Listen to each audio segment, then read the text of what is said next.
باللہ من الشیطان الرجیم بسم اللہ الرحمن الرحیم اللہم صلی علی محمد وعلی آل محمد کما صلیت علی ابراہیم وعلی آل ابراہیم انک حمید مجید اللہم بارک علی محمد وعلی آل محمد کما بارکت علی ابراہیم وعلی آل ابراہیم انک حمید مجید۔ اللہ تعالیٰ قرآن پاک کی سورہ نمبر 24 اور نور کی آیات نمبر 50 میں ارشاد فرماتے ہیں، ترجمہ: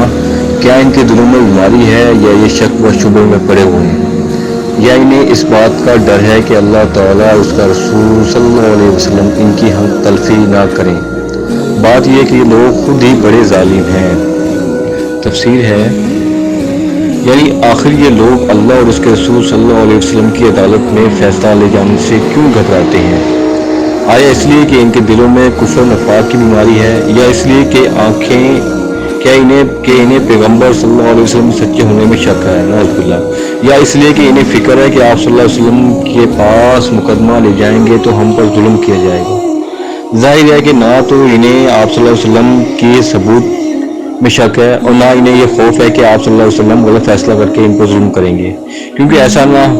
پہلے کبھی ہوا نہ ہوگا۔ تو پھر بات یہی رہ جاتی ہے کہ ان کے دلوں ہی میں بیماری ہے۔ ظالم اور قصوروار یہ خود ہیں، یعنی جس شخص کا ان کے ذمہ حق ہے اس کو دبانا چاہتے ہیں۔ شاہ عبد القادر رحمۃ اللہ لکھتے ہیں کہ دل میں روگ یہ کہ اللہ اور اس کے رسول صلی اللہ علیہ وسلم سچ جانا، لیکن حرص نہیں چھوڑتے کہ کہیں پھر چلیں، جیسے بیمار چاہتا ہے کہ چلے مگر پاؤں نہیں اٹھتے۔ اس سے معلوم ہوا کہ جو قاضی کتاب و سنت کے مطابق فیصلہ کرتا ہو اس کے سمن کو قبول کرنا واجب ہے، اور اس سے کترانا اللہ اور اس کے رسول صلی اللہ علیہ وسلم کے فیصلے سے منہ موڑنا ہے۔ مگر جو قاضی کتاب و سنت سے بے خبر ہو اور اس نے کسی عالم مجتہد کے آراء و اجتہادات کو جمع کر رکھا ہو اور اس کے مطابق فیصلہ کرتا ہو تو اس کے پاس مقدمہ لے جانا اور اس کے سمن کو قبول کرنا ضروری نہیں،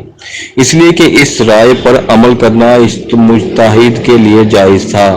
جس کی طرف وہ رائے منسوب ہے، اور وہ بھی اس وقت تک جب تک کہ اسے کتاب و سنت کا فیصلہ نہ پہنچا تھا۔ مگر کسی دوسرے کے لیے اس پر آنکھیں بند کر کے عمل کرنا اور اس کے مطابق لوگوں کے مقدمات کے فیصلے کرنا صحیح نہیں ہے۔ اس آیات میں اللہ تعالیٰ نے فرمایا ہے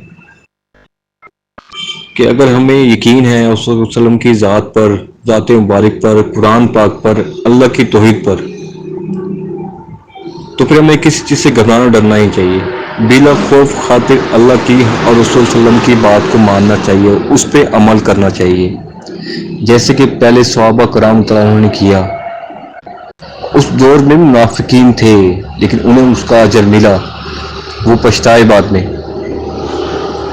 اور اس دور میں بھی ہم منافقت ہیں۔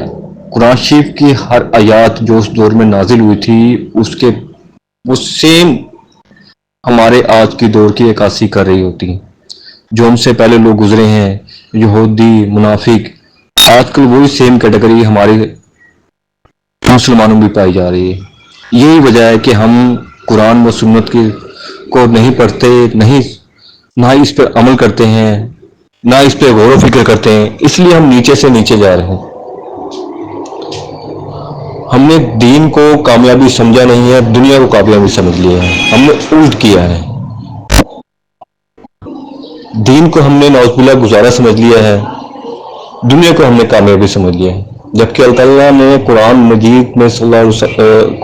میں فرمایا ہے، اور ہمارے پیارے کا صلی اللہ علیہ وسلم نے بھی کافی فرمایا ہے کہ دنیا جو ہے وہ عارضی ہے، دین مستقل ہے۔ دین اسلام اگر عمل کریں گے ہم آخرت پہ اچھا ملے گا، اور وہ ایسا موقع ہوگا، وہ ایسی زندگی ہوئی آخرت میں جو کبھی ختم نہیں ہوگی۔